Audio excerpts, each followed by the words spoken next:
Hello साथीहरू, अहिले हामी चाहिँ ताप्लेजुङको पाथिपारा मन्दिर दर्शनको लागि जाँदैछौँ।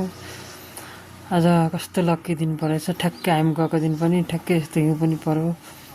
साह्रै रमाइलो भयो। तर हिउँमा अब अलिकति हाई एटिट्युड भएकाले अलिकति गाह्रो भइरहेछ।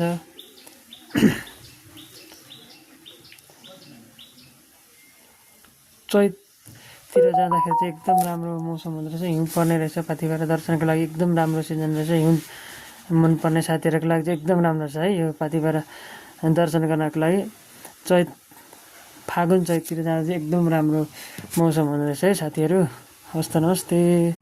हेलो साथीहरू, अहिले हामी चाहिँ ताप्लेजुङको पाथिपारा मन्दिर दर्शनको लागि जाँदैछौँ।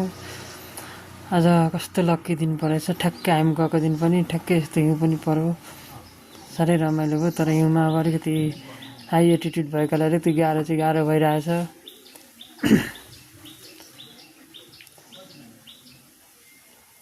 चैततिर जाँदाखेरि चाहिँ एकदम राम्रो मौसम हुँदो रहेछ। हिउँ पर्ने रहेछ। पाथिपारा दर्शनको लागि एकदम राम्रो सिजन रहेछ। हिउँ मनपर्ने साथीहरूको लागि चाहिँ एकदम राम्रो छ है। यो पाथिपारा दर्शन गर्नको लागि फागुन चैततिर जाँदा चाहिँ एकदम राम्रो मौसम हुँदो रहेछ है साथीहरू।